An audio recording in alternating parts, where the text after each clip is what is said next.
Come along.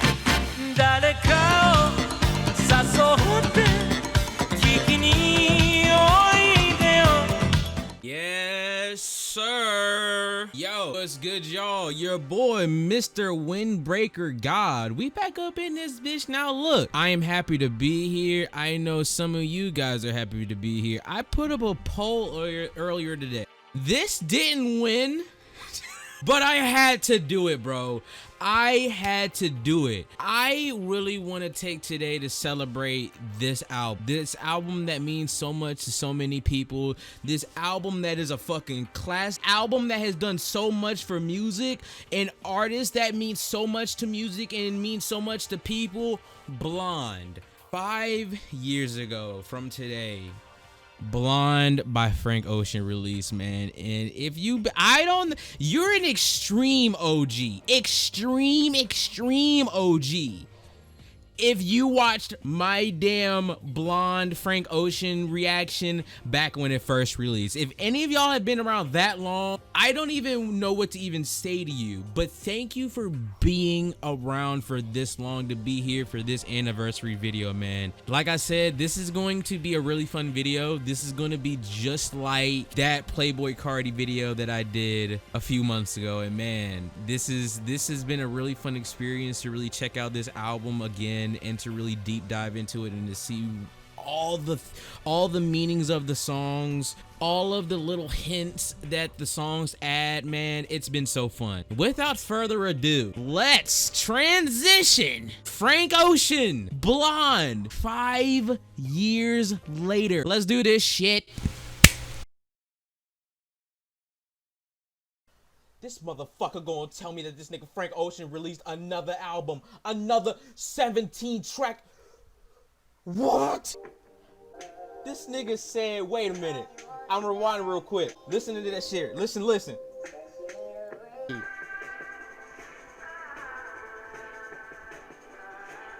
This is me. This is me a few years ago. This was me when I first started doing reactions and really started to dive into music. This is me August 20th, 2016. Every time I look back on these videos, I 100% cringe, no matter what video, no matter what. Any video from 2016, 2017, your boy cringes like a motherfucker. The reason why I 100% cringe is because of the way that I listened to music back then. Even in the present day, I still remember how I listened to this album back then in 2016. I don't like how I listened to this album on my first reaction back then, man. And I truly believe that back then, 5 years ago, I truly did take this album for granted, and I didn't really take it serious 5 years ago. I feel like 5 years ago, I barely took time to actually listen to what Frank had to say on the album, and I really feel like I didn't experience the emotion. This is editing Miles right now, and this is bad.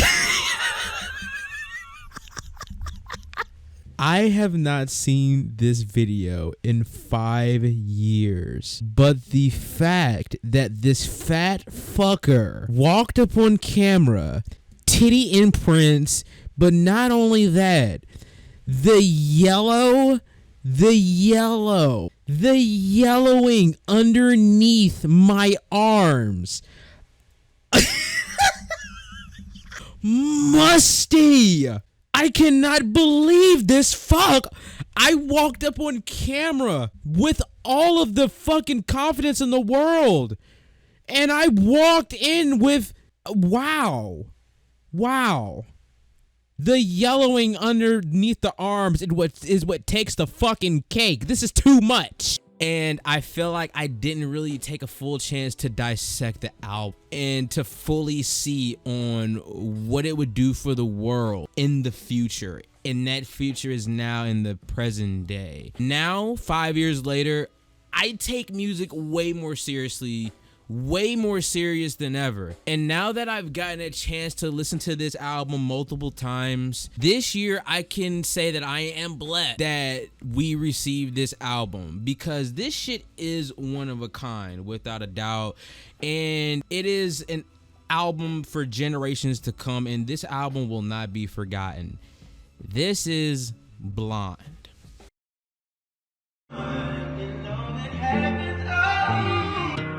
Sometime in bed, I forgive it and forget it, cause only God can forget it.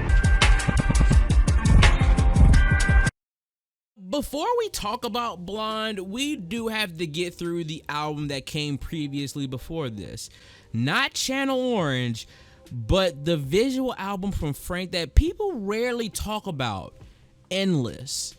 Now, I feel like this album is rarely talked about, mainly because this album is not released on all streaming platforms. This is only on Apple Music.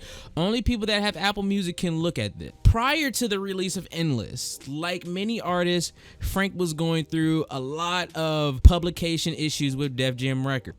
In 2009, that is when Frank signed to Def Jam on a 2-album deal. When I look at that deal, I look at that and I think to myself, this man Frank really genuinely dodged an entire bullet, because we are now in an era where artists have to deal with deals way worse than that. And I feel like, not to say that he took a good deal for what the hell happened at the end of this shit, and I'm gonna get to that in a second. It could have been way more than 2 albums that he had to offer, and I'm so glad that he just took a 2-album deal. During that tenure with Def Jam, Frank went on to release the positive receptive album Channel Orange, his first album under the record label.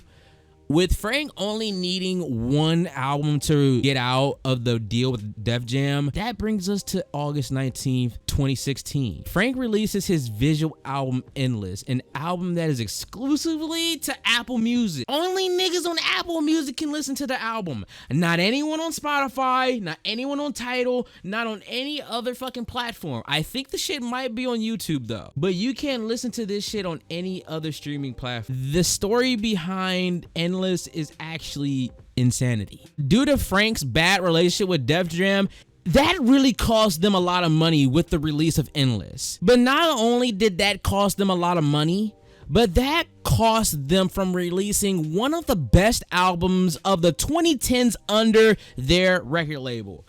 How did they fuck up that bad? I just, like, if I ever got a chance to meet one of the executives of this time when this album was released, I just want to ask them, how did you niggas fuck up that bad? What did you niggas do behind the scenes that just led this nigga to finesse you bitches so badly? Frank ended up taking an extremely big paycheck for Endless, which is estimated to be around $20 million to be an Apple Music exclusive. I feel like in this situation, there is 2 winners and there are 2 losers. The first loser, Spotify. Spotify, from my knowledge, really doesn't have any form of exclusive albums from any kind of artist, from my knowledge. And if I'm wrong, please leave a comment to tell me if I'm wrong or not. But from my knowledge, I don't think Spotify has any kind of artist exclusive. This is pretty much like PlayStation and Xbox. PlayStation has way better exclusives than Xbox, but Xbox has been getting better with exclusives, and I love Xbox, but them niggas gotta do better with exclusives. And that's the same thing with Spotify and having exclusive artists in albums. They need to do better, bro, and I feel like they can do better. Second loser, obviously Def Jam, without a question. Not only did Frank get an exclusive release on Apple Music, but also ran away with $20 million that came out of their damn pockets. But not only that, but they missed out on Frank's real album, the album that was actually supposed to be meant for the public, which makes Frank Ocean and Apple Music the winners of this whole entire situation. Apple is a winner for securing the exclusive, and Frank is a winner for getting the money while also getting out of his record deal. And now that brings us to August 20th, 2016. where Blonde by Frank Ocean was released. Like I said in the beginning of the video, man, I first listened to Blonde for the first time on the day that it was released. And even though I cringed at the moment that I first uploaded that video, even though I cringed looking back on that video that I released, I can at least be happy and say that I know where I was when that album first released. I am kind of happy that I have film that I can go back to and see my younger self that I really don't like looking at, because I look totally different and I have a whole different perspective on life and on music now. But I was 18 then, man, and back then I didn't really listen to Frank's music like that at all.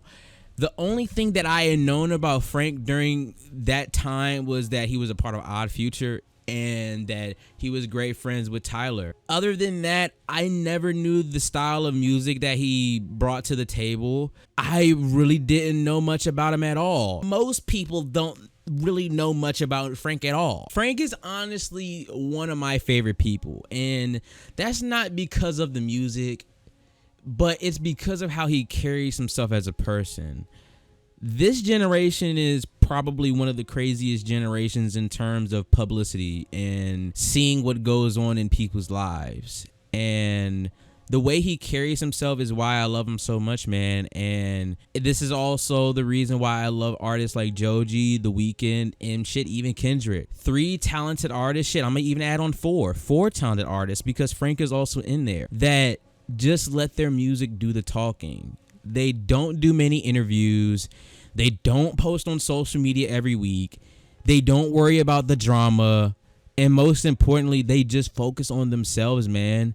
They focus on their own personal lives, and they focus on their own music that they want to release to the public. I love how these artists don't let the public eye into their lives too much, because when artists do that, then that will just allow people to have whatever opinion that they have on their live. So shout out to Frank, shout out to The Weeknd, shout out to Joji, shout out to Kendrick, shout out to all the many artists out there that don't show their personal lives too much and don't really show too many opinions on specific certain situations, because man, they're just living life, man. And I love the way they live life, and that's how I want to live life. And I've learned a lot from these musicians in the actions that they do, man. Like, I don't want to post my life too much.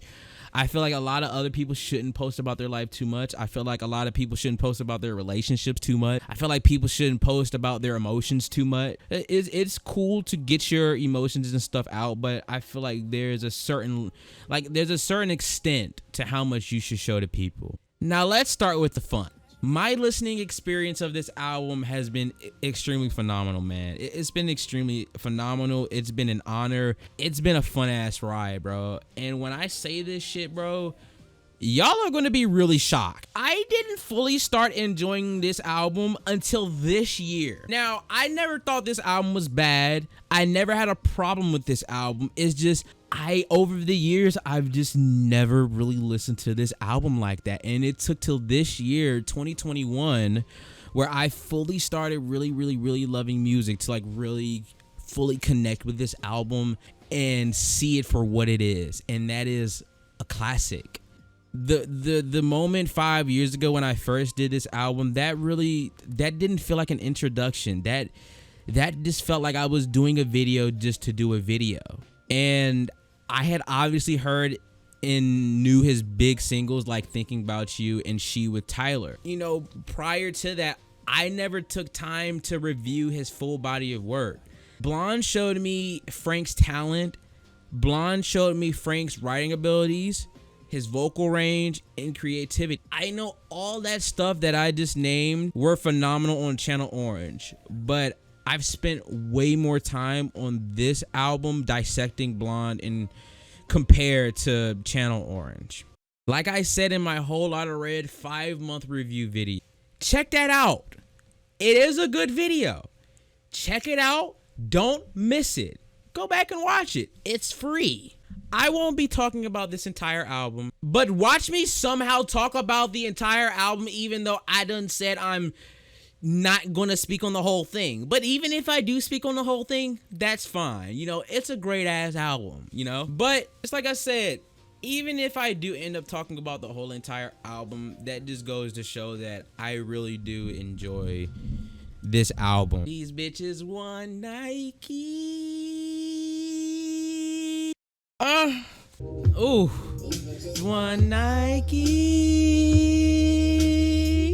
They looking for a check. Nike's the first song off the album. It took me like, dude, I did a whole entire script. It took me typing the script to notice that these bitches want Nikes, meaning these hoes want materialistic things. They looking for a check. Nike swoosh. They want money. These hoes want the check of the money. The Carmelo line still gets me, especially since Carmelo. I'm sorry. 5 years later, Carmelo still doesn't have a ring. So these hoes still won't be getting a ring like Carmelo. Good luck to the Lakers, though. I don't like the Lakers, but I do hope that they win a championship this year. I'm gonna be honest. I hope they do come out reigning successfully. But these hoes still aren't getting a fucking ring like Carmelo. I'm sorry. Does she need a ring like Carmelo? Frank also goes on to pay homage to ASAP Yams. Rest in peace to ASAP Yams, the founder of the ASAP Mob, who would, like I said, pass away in 2015 after overdosing, man. And Frank also even goes into paying respect to Pimp C. Rest in peace to Pimp C. And also goes on to paying respect to Trayvon Martin. And like I always say in videos, I don't ever talk about controversial things because, you know, that's really not my place. But I'm really shocked and surprised that George Zimmerman is still out on the streets as a free man. I still don't understand it. I love the meaning Nikes for the song. Being basic or just following trends and having usually having no unique style of your own. And shit like that still kind of goes on in this era. But shout out to everyone that got their own style. Shout out to everyone that don't give a fuck about the materialistic things. Shout out to everyone that don't care about big name brands. Shout out to y'all, man. Y'all are all-stars, bro. And from Nikes, we go into Ivy. Like I said in the beginning, it's so crazy to me. It's literally so crazy to me how it took me this long to understand the meanings of these songs. This song, honestly, this song made me appreciate music even more. As you listen to songs you didn't fully understand years ago, and then years later you begin to understand what the artist is saying to you, it's literally such a fucking beautiful thing, man. It's beautiful. It's gorgeous. Music is beautiful, goddamn. And I was dreaming when you said you love me. Started nothing. Dude, his vocals, bro. This is a sexy nigga. Down is good. The point is, Ivy is a beautiful, melancholic song about heartbreak.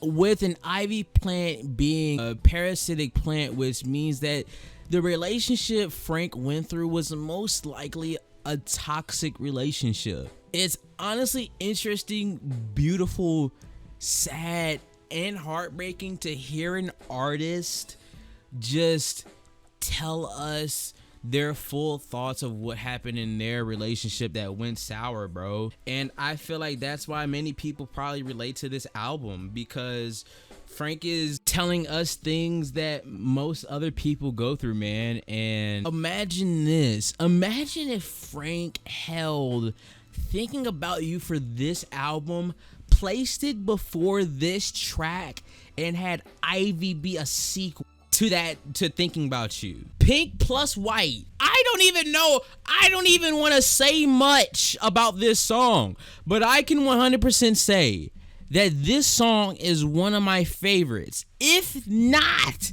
the favorite song for me in this album.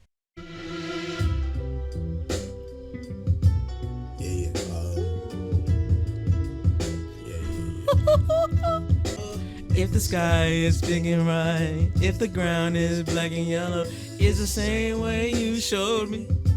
That shit! Oh my god, what the fuck? The beautiful piano, the slow beats, they're fucking! And the background vocals from Beyonce. Queen Bee, all the single ladies. I literally just found out that was Beyonce at the end of the song on the back vocals, bro. I just now found out. I wish I fucking knew about that 5 years ago, but I'm now just finding out, bro. I found that out a few hours ago. Beyonce. Who could just call up Beyonce and say, hey, I was about to say, hey, bitch, but Beyonce ain't a bitch. That's Queen Bee. It's such a fucking beautiful song, bro, about Frank's memories with someone from when he was younger who had sadly passed away. And whoever that person is, may they rest in peace, bro. Be yourself. I remember back in 2016, I honestly thought that was Frank's mother. I probably wasn't the only person that thought that, but that person was not Frank's mother. That was actually someone that was Frank's mom's friend. And honestly, I really feel like that's one of the most beautiful parts of the album. And I feel like it is beautiful mainly because it feels good to have a person like that in your life. Like, even if they aren't related to you by blood, they still care about you no matter what, like your mother or anyone else, man. And I really, really love that piece of the album. I find it really funny because I was looking at comments and so someone had said she was spitting until she said something about weed. You're solo. Just what? Just think about solo. So low. It's extremely creative how this man used the word solo and used the phrase solo all in the same meaning. Solo as in being alone, and solo, the phrase being emotionally depressed and a lonely life. I am pogging because that is just so creative, bro. And it's like I said, it took me listening to the album multiple times and me understanding what that song means, bro. It's crazy, bro. This nigga just sounds so sexy. Might lose my jacket and hit a solo one time. Solo.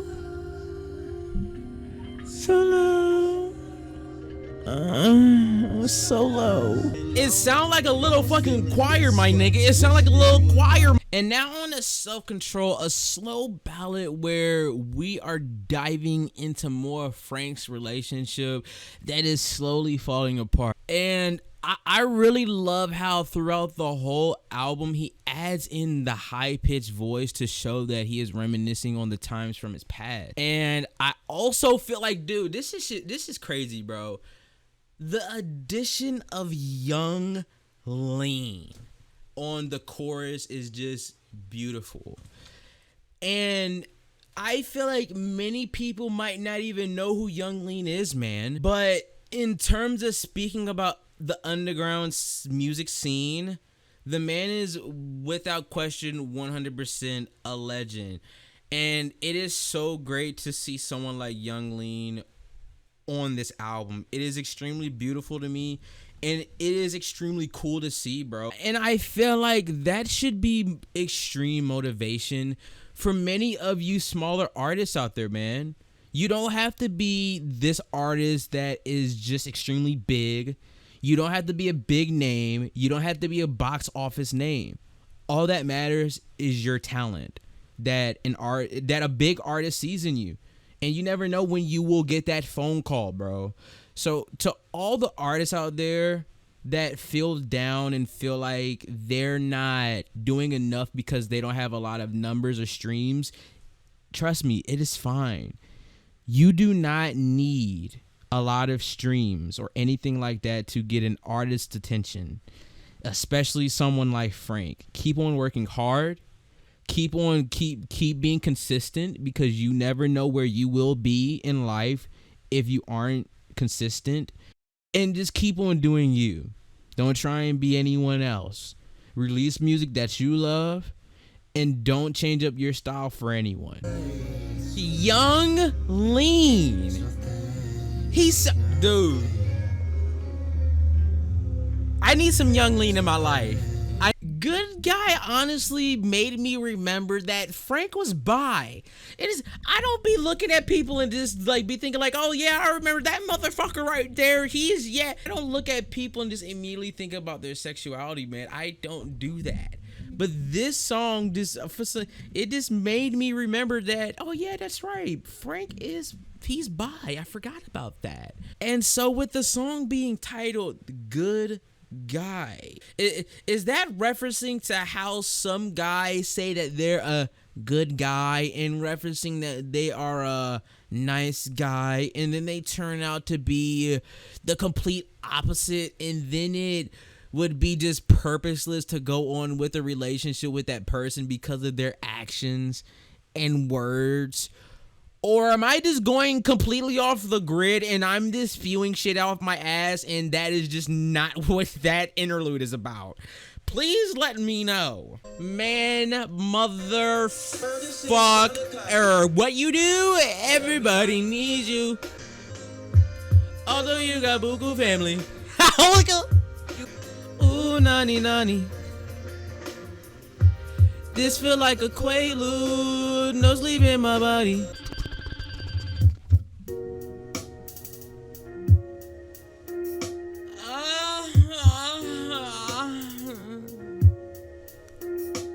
Solo reprise. Andre 3000. Dude, how? But it's actually crazy, man, that Andre 3000 has never came out with a solo album ever. Even now in the present day, I personally wouldn't mind Andre 3000 coming out with a solo album, bro. I wouldn't mind an Andre 3000 album at his current age. If Jay-Z could give us a phenomenal album at the age of 46 with 444, I honestly feel like Andre 3000, currently at the age of 46, could give us a really good solo album. It most likely won't happen, which is really sad, but you never know. But I honestly hope that Andre 3K is doing okay in life, man. And just like I said in the beginning of the video with Frank, The Weeknd, Joji, and Kendrick, Andre 3000 is also one of those people, man. I understand he's been in the game for so long, but this is a guy that really we don't hear from a lot, man. And I really hope Andre 3000 is doing okay in the world, bro. Like, I really hope he's really enjoying life right now, bro.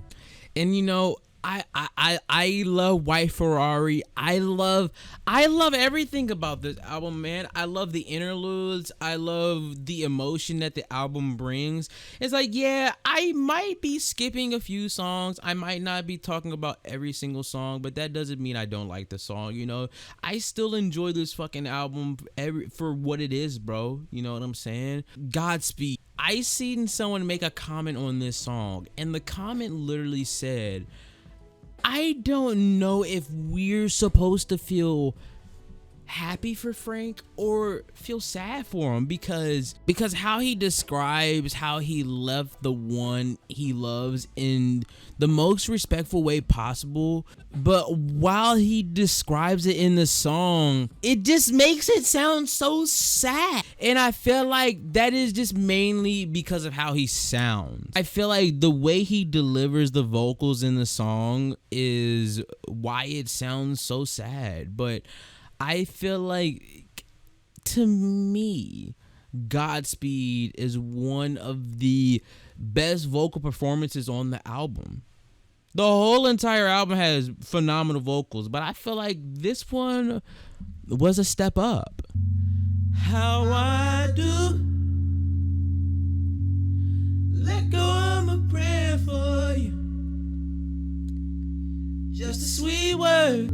Oh, it's so angelic, so there will be mountain dew won't move. Like, are we supposed to be happy for him? I'm sad. Listen to what he's like. Listen to him. Oh, I'm happy that he figured some things out, but dude, it's saddening with how he sounds. And you know, I'm not gonna, you know, talk much about Future Free, but I feel like that is a song that shows like, man, Frank can just come out of nowhere and successfully make a song 9 minutes long and put so much meaning into it and make it not even feel like 9 minutes. And all in all, Blonde is one of the best albums that I've personally ever heard ever in my life, man. And even though I have not spent a lot of time with this album like many other people in the world, that doesn't take away the fact that this is an extremely beautiful album, man. And you know, an album about heartbreak, relationships, advice, learning lessons, and honestly just showing us the way of life and things that life brings to certain people. And it's a one of a kind album that will most likely never be duplicated by any artist ever but Frank himself. And I really hope Frank in this current time is doing well, man. I also want to say rest in peace to his brother that passed away last year. Like I've said in previous videos, you know, let's give this man some time. Give him the time that he truly need. Frank hasn't, you know, released an album in 5 years, but I don't think Frank is just sitting around doing nothing. I don't think he's been sitting around for 5 years doing nothing. The man has been working, but has sadly lost someone that was extremely important in his life, and that was his brother, man. I and many others should want Frank to come back when he is fully ready. And I'm extremely happy that a few days ago or a few weeks ago, he made a post on Instagram and said, I think he said like the next album was 3 years in the making, and this is extremely important to him. And I feel like this is going to be some groundbreaking shit that we get from Frank if he does come out with an album soon, man. And even if it isn't coming out anytime soon, I'm fine with that. I want the man to take his time, bro. I want him to come back whenever he's happy. I want him to come back whenever he is ready. But let this man take his time, like I said. Let him take his time to grieve, and let him continue to live his life the way that he wants to live his life. I had fun dissecting this album, man. I feel like this was a well put together video. I had so much fun doing this, bro. I really hope that I do this more. I had so much fun learning things about this album that I never even knew before. And there is most likely information from the album that I missed, but that's fine. I'm not perfect. You know, I'm not gonna reach every single crevice in the album, but that's not the point. The point is that I enjoyed this album and I really loved it, man. I really loved it. My rating for the album, my rating is classic out of 10. Classic out of 10. Why rate a classic? Why should a classic album be held to a number? That's a conclusion that I came up literally recently. This is a classic album. I don't think it should have a rating. It's a classic. It's a classic. It is timeless. We will be talking about this album another 5 years from now. We'll be talking about this album 10 years from now, 20, 30 years from now. It's a classic. And I feel like a lot of us need to start using that phrase way more. Classics shouldn't be rated. They should just be seen as classics. They're classics out of 10s. And that's all. This be your boy, Mr. 2K Guy. And I'm out this bitch.